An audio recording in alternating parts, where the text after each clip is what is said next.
शारदीय नवरात्र में सूर्य शुक्र हो जाएंगे नीच।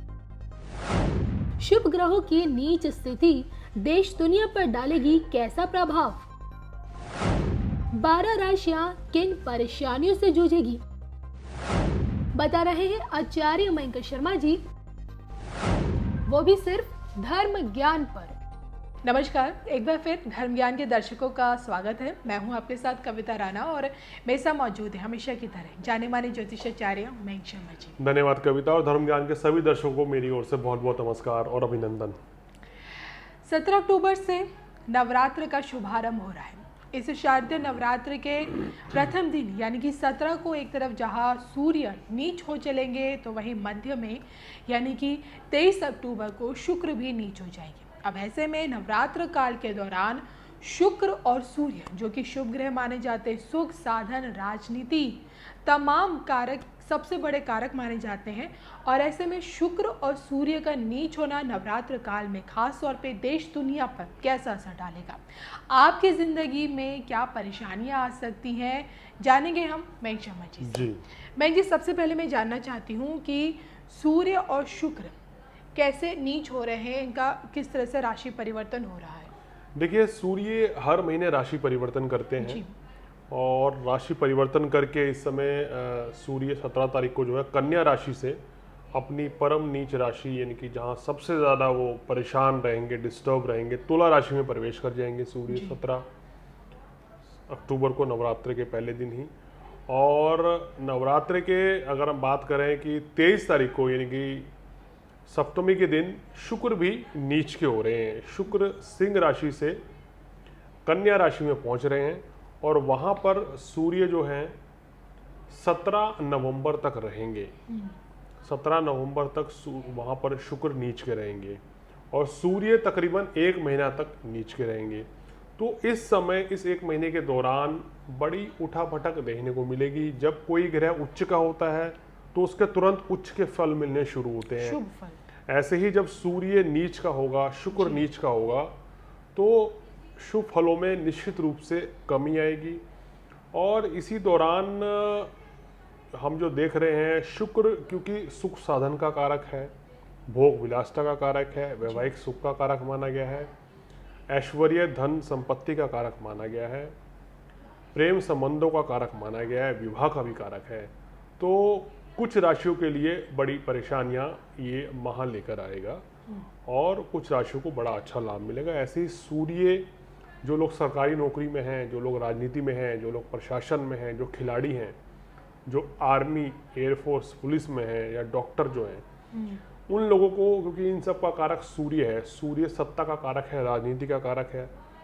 सत्ता में कोई उठापटक या विरोधी दलों में कोई मतभेद, सरकार और विपक्ष में कोई बड़ा मतभेद देखने को मिल सकता है जी। और उठापटक बनी रहेगी। जहां जिन राज्यों के अंदर गठबंधन की सरकार चल रही है, वहां गठबंधनों में वाद विवाद रहेगा या गठबंधन अलग होने तक की बात भी हो सकती है। तख्ता पलट भी हो सकता है। ये थोड़ा मुश्किल है, तख्ता पलट नहीं होगा, लेकिन गठबंधन टूटने तक की नौबत आ सकती है, वाद विवाद बड़ा गहरा सकता है। और सूर्य के इस नीच होने के दौरान, शुक्र नीच होने के दौरान कहीं ना कहीं सुख साधनों में भी कमी देखी जाएगी। आर्थिक स्थिति भी इस समय उतनी बेहतर नहीं रहेगी। देश के हालात जो हैं सीमा पर थोड़ा सा ज़्यादा तनावपूर्ण रह सकते हैं। पड़ोसी देश भारत को परेशान करने का प्रयास करेंगे। कुछ गतिविधि, कुछ हम कह सकते हैं कि कोई बॉर्डर पर कोई छोटी मोटी साजिश, कोई हमला, इस तरह की चीज़ें हो सकती हैं। कोई घटना हो सकती है, दुर्घटना इस समय हो सकती है। और सूर्य, जो कि हम कहते हैं कि राज सत्ता के कारक माने गए हैं, तो जनता में भी कुछ सरकारों के प्रति बड़ा रोष इस समय रहेगा। जनता का प्रदर्शन ज़्यादा रहेगा। इस समय जनता कुछ राज्यों में सरकार की नीति से भी इतनी प्रसन्न नहीं रहेगी। और ये समय थोड़ा सा स्वास्थ्य के दृष्टिकोण से भी कई राशियों के लिए ठीक नहीं रहेगा जी। और देखिए, ये जो समय मैं आपको बता रहा हूँ, 17 आप अक्टूबर से ले लीजिए, सूर्य नीच के होंगे और उधर 17 नवंबर तक शुक्र नीच के रहेंगे। तो ये नहीं कि ये समय पूरा फेस्टिवल का होगा जी और इस समय सारे त्यौहार भी हो जाएंगे। जी तो कहीं ना कहीं जब दो दो ग्रह नीच के रहेंगे तो मार्केट में वो उतना उछाल नहीं रह पाएगा, या शेयर मार्केट भी उतना बढ़िया कवर नहीं करेगा जितना करना चाहिए था इस समय। तो ये थोड़ा सा एक सेटबैक रहेगा व्यापारियों के लिए। क्योंकि कुछ ना देखा जाता है तो कुछ, फेस्टिवल्स में शेयर बिल्कुल। मार्केट उठती है। लेकिन इस समय क्योंकि शुक्र भी नीच के हो गए हैं, सूर्य भी उसी समय नीच के हो रहे हैं, तो ये थोड़ी सी एक ड्रॉबैक रहेगा, ये थोड़ी सी समस्या एक रहेगी। मार्केट में उतना उछाल नहीं देखने को मिलेगा जितनी आमतौर पर उम्मीद की जा रही है। और कुल मिलाकर स्थिति इस समय इतनी बेहतर नहीं रहने वाली है। इंटेलिजेंस जो एजेंसी है उनको भी थोड़ा सावधान रहने की ज़रूरत है। इस दौरान कोई ना कोई किसी न किसी राज्यों में कोई वाद विवाद की स्थिति पैदा हो सकती है, कुछ दंगे भी हो सकते हैं, और कहीं ना कहीं सरकार को भी विरोध का सामना करना पड़ सकता है, जनता के विरोध का। रोष प्रदर्शन भी इस दौरान काफ़ी देखे जाएंगे। तो परिस्थितियां उतनी स्थिति बेहतर नहीं रहेगी। राशि पर भी हम सभी दर्शकों को भी बताएंगे जी कि आपकी राशि पर इन दो दो ग्रह नीच होने का क्या प्रभाव पड़ेगा, और फिर उस कार्यक्रम के अंत में वो उपाय जो कि आपको लाभ देंगे। मैं इसमें 12 राशियों के उसमें बस 2 चीज़ों पे फोकस चाहती जी। हूँ। पहला है जो कि सूर्य है और जिससे राजनीति के प्रतीक हैं, ग्रहों के राजा माने जाते हैं, तो व्यक्ति के ओवरऑल कैसा रहेगा। और दूसरी बात है कि जो कि शुक्र जो है सुख साधन का सबसे बड़ा प्रतीक है, तो जी। आर्थिक स्थिति कैसी रहेगी, यानी कि उसका स्वास्थ्य हो गया, क्योंकि स्वास्थ्य इंसान सबसे पहले देखता है, क्योंकि बिल्कुल। स्वस्थ शरीर ही सबसे बड़ा धन है। और दूसरी तौर पे क्योंकि कोरोना काल में कई लोगों की जॉब्स गई हैं, लोगों के बिजनेस काफ़ी डाउन हुए हैं, और ऐसे में उनकी आने वाली स्थिति कैसी रहेगी, 2 ग्रहों के नीच होने का इनके हेल्थ और इनके फाइनेंशियल पर कैसा असर पड़ेगा। सबसे पहले मेष राशि। जी, देखिए मेष राशि वालों को इस एक महीने के दौरान थोड़ा संघर्ष करना पड़ेगा, क्योंकि शुक्र यहाँ धन का कारक भी है, पत्नी का कारक भी है। इन दोनों चीज़ों की कमी करेगा। नौकरी व्यवसाय में भी कोई परेशानी आ सकती है। अगर आपकी कोई ऑफिस, दुकान, फैक्ट्री है तो वो उतना अच्छा बिजनेस नहीं दे पाएगी 17 नवंबर जितना आप उम्मीद कर रहे हैं। जी तो ये परेशानी थोड़ा मेष राशि वालों के साथ रहेगी। इस एक महीने के दौरान आपको अपना और अपने जीवन साथी के सेहत का भी ख्याल रखना चाहिए, और व्यर्थ के वाद विवाद से बचना चाहिए। किसी नए कार्य की शुरुआत करने से भी आपको बचनी चाहिए। वृषभ राशि वालों के लिए। वृषभ राशि वालों के लिए भी ये समय मिला जुला रहेगा। इस समय धन हानि के योग बनते हुए नजर आ रहे हैं, क्योंकि शुक्र आपका लग्नेश भी है और पंचम भाव में बैठेगा। देखिए इस समय आपको संबंधों में बड़ी सावधानी बरतनी है, क्योंकि अगर आप गलत चीज करेंगे तो आप एक्सपोज हो सकते हैं। जी इस समय आपका ध्यान भटक सकता है, थोड़ा सावधान रहिए, जो मैं इशारा कर रहा हूँ। प्रेम संबंधों को लेकर आपको विशेष सावधानी बरतनी चाहिए, अन्यथा आपको परेशानी का, बदनामी का सामना भी करना पड़ेगा। इस समय व्यर्थ के खर्चे इस समय आपके बढ़ेंगे, व्यर्थ के वाद विवाद होंगे, गृह कलेश से बचना चाहिए। हालांकि लाभ के लिए आपका ये समय बेहतर रहेगा, आपको लाभ निश्चित रूप से मिलेगा। मिथुन राशि के लिए। मिथुन राशि वालों के लिए ये जो योग बनेगा, पंचम भाव में सूर्य नीच के होंगे, तो थोड़ा सा सावधानी बरतनी चाहिए। पेट संबंधी कोई परेशानी इस समय हो सकती है, और अगर आपके घर में संतान है तो संतान का स्वास्थ्य थोड़ा सा इस समय ठीक नहीं रह सकता है। उनकी सेहत का आप थोड़ा सा ख्याल रखिए। और कहीं ना कहीं इस समय सुख साधन में कुछ कमी रहेगी, या आप अपने परिवार को समय नहीं दे पाएंगे। शुक्र की दृष्टि कार्यस्थल पर पड़ रही है, सूर्य की दृष्टि लाभ स्थान पर है, तो कार्य व्यवसाय के लिए, लाभ के लिए समय आपके लिए अच्छा रहेगा। कर्क राशि वालों के लिए। कर्क राशि वालों के लिए जो लोग नौकरी व्यवसाय में, उनको बड़ा अच्छा लाभ मिलेगा, लेकिन इस दौरान उनको गले छाती में कोई तकलीफ रह सकती है। आपको अपनी माता जी की सेहत का ध्यान रखना चाहिए। दूर दराज की यात्राओं के योग बनेंगे कर्क राशि वालों का। भाग्योदय का समय रहेगा और किस्मत भी इनकी अच्छी रहेगी। कुल मिलाकर कर्क राशि वालों को कोई बहुत ज़्यादा परेशानी नहीं रहेगी। अपना और अपनी माता जी की सेहत का ख्याल रखें, लेकिन क्रोध की अधिकता से बचें। सिंह के लिए कैसे रहेगा, क्योंकि स्वामी तो खुद सूर्य है। देखिए सिंह राशि, जब भी राशि का स्वामी अगर नीच का हो गया तो उतने समय तक आपको हर तरह की परेशानियों का सामना करना पड़ेगा। इस एक महीने के दौरान आपके खर्च बहुत ज़्यादा बढ़ जाएंगे, सेहत ठीक नहीं रहेगी, गले छाती की तकलीफ से आप परेशान रहेंगे, कफ, कोल्ड, एलर्जी, अस्थमा ऐसी दिक्कतें बढ़ सकती हैं। और इस समय आपको किसी बड़े परिवर्तन से बचना चाहिए। अपनी सेहत का ख्याल रखें, कहीं धन निवेश ना करें।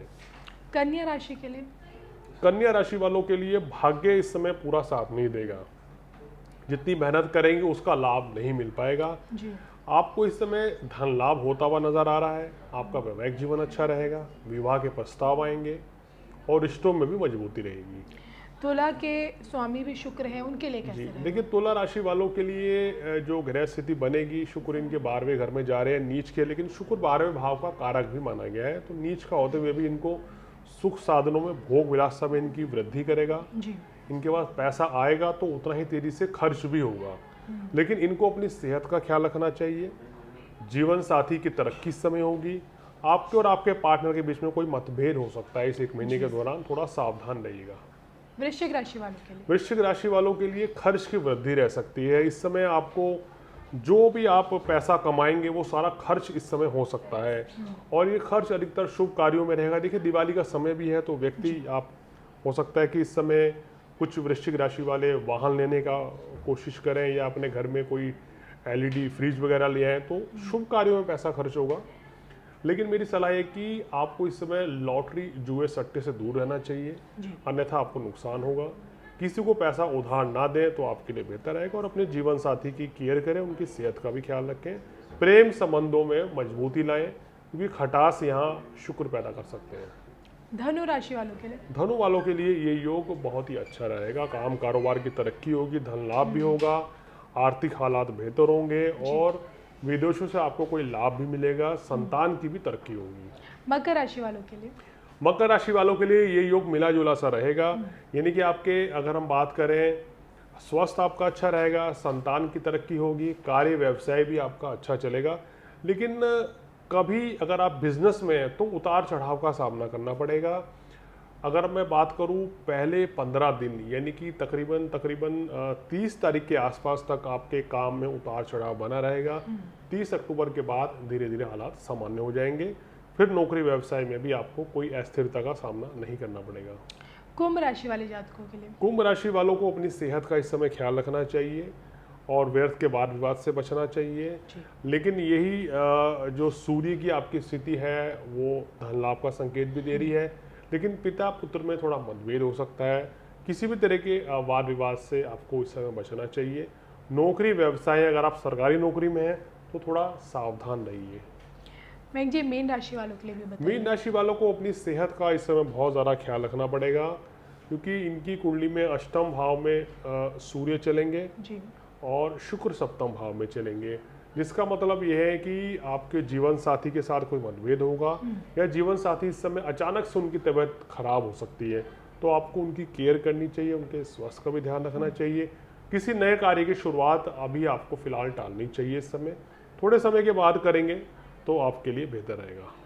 चलिए, मयंक जी से कुछ छोटे मोटे उपाय जो मयंक जी आप बताना चाहें, ताकि शुक्र और सूर्य के नीच होने से जो भी 12 राशियों पर जो एक तरह से नकारात्मक प्रभाव पड़ेगा, ताकि वो कम हो सके। देखिए, ये नवरात्रि के दौरान पड़ रहा है, ये दोनों ये योग बन रहे हैं, तो इस समय आपको क्या करना चाहिए कि सूर्य को जल देना चाहिए। सूर्य नीच के रहेंगे, और सूर्य पिता का कारक है, तो अपने पिताजी का आशीर्वाद लें, उनका सम्मान हमेशा ही करना चाहिए। लेकिन इस समय पर आप किसी भी तरह के वाद विवाद से बचें, उनका आशीर्वाद लें। अगर आप उनके साथ नहीं रह रहे हैं, मजबूरीवश आप बाहर हैं, तो फ़ोन पर बात करके उनका आशीर्वाद लेना आपके लिए बेहतर रहेगा।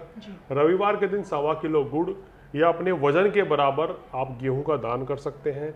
अगर वजन के बराबर नहीं कर सकते तो 1.25 किलो गेहूं लेके आप किसी पुजारी को दान दे दीजिए, या मंदिर में दान दे सकते हैं। पिता समान या किसी बुजुर्ग व्यक्ति को आप कोई पुस्तक दे सकते हैं, कोई कपड़ा इत्यादि दान दे सकते हैं, तो आपको विशेष लाभ मिलेगा। ओम घृणी सूर्याय नमः इस मंत्र का जाप करें, या ओम आदित्याय नमः इस मंत्र का 108 बार डेली यानी कि 1 माला आप जाप कर लें तो विशेष लाभ मिलेगा। और सूर्य को जल देते समय भी इस मंत्र का जाप करने से आपको कष्टों से मुक्ति मिलेगी। अगर शुक्र की वजह से आपको आर्थिक संकट आ रहा है, आपके काम कारोबार में दिक्कत आ रही है, आपके प्रेम संबंधों में खटास पैदा हो रही है, धन नहीं टिक रहा है, तो आपको क्या करना चाहिए? इस नवरात्रि के दौरान बहुत ही सुंदर मौका है, कंजके जिमाने का मौका आता है। उस समय आप खुद कंजक जिमाइए, उनके पैर छू के आशीर्वाद दीजिए, उनको खाना खिलाइए, और जो कंजके हैं उनको सफ़ेद रुमाल या सफ़ेद रंग के वस्त्र गिफ्ट करें तो विशेष लाभ मिलेगा। उनको प्रसाद के रूप में आप खीर भी दे सकते हैं, हलवा भी खिलाइए, तो शुभ फलों में आपको वृद्धि होगी। और शुक्र नीच का रहेगा तो वैसे तो कभी भी किसी महिला का अपमान नहीं करना चाहिए, लेकिन इस समय पे आपको महिलाओं का आशीर्वाद, खासकर चंद्रमा एक वृद्ध है महिला और शुक्र जो है यंग, तो महिलाओं का सम्मान करें, उनका आशीर्वाद दें, उनका दिल ना दुखाएं, तो फिर नीच के शुक्र की वजह से कोई परेशानी आपको नहीं आएगी। चलिए, ये तो हमने मेघशमी जी से जाना है कि नवरात्र काल में सूर्य और शुक्र का नीच प्रभाव किस तरह से आपकी ज़िंदगी में परेशानियां खड़ी कर सकता है, लेकिन छोटे मोटे उपाय भी साथ में, ताकि आपके जीवन में जितनी भी समस्या है वो तुरंत दूर हो सके। इसी के साथ हम दोनों को दीजिए इजाज़त। नमस्कार। नमस्कार।